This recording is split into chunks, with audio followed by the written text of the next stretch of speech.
మేధావులకే మేధావైన అపర మేధావి మీరు కేశవరావు అంకుల్ని పెట్టుకున్నారు. ఆ కేశవరావు అంకుల్ నిన్న ఈ పాలిటెక్నిక్ కాలేజ్ విద్యార్థులను పిలిపించి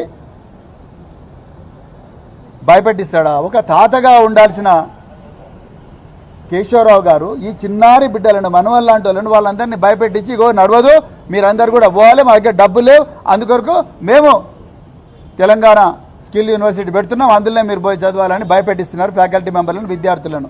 ఇదేనా మీరు చేయాల్సింది కేశవరావు గారు? మీ ముఖ్యమంత్రి గారు ఒక హెలికాప్టర్ ఉండగానే 111 కోట్లతో ఇంకొక హెలికాప్టర్ కొన్నాడు కదా, ఆ హెలికాప్టర్కి పెట్టిన డబ్బులన్నా ఈ పిల్లలకు పెడితే వాళ్ళు బాగుపడతారు కదా.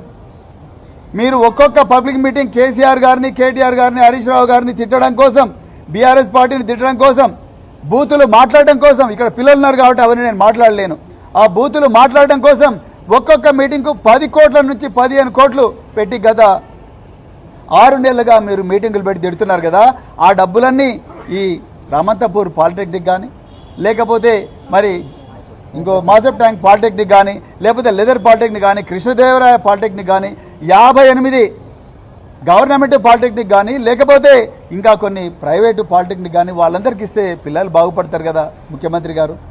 మీరు ఇప్పుడు మంచిగా హాయిగా లండన్లో ఉన్నారు, దాని తర్వాత అమెరికా పోతారు, ఈ పిల్లలేమో రోడ్ల మీద కన్నీరు మున్నీరుగా వెలిపిస్తున్నారు. అసలు మిన్నసోటాలో జార్జ్ ఫ్లాయిడ్ను ఎట్లయితే గొంతు బిస్కి ఒక పోలీస్ ఆఫీసర్ చంపేసిండో ఆ విధంగా జాటోత్ రాజేష్ అనే పాలిటెక్నిక్ విద్యార్థిని చంపే ప్రయత్నం మీ ఆధీనంలో పనిచేస్తున్న పోలీసులు చేసిండ్రు. వాళ్ళ మీద తప్పనిసరిగా మీరు చర్యలు తీసుకోవాలి.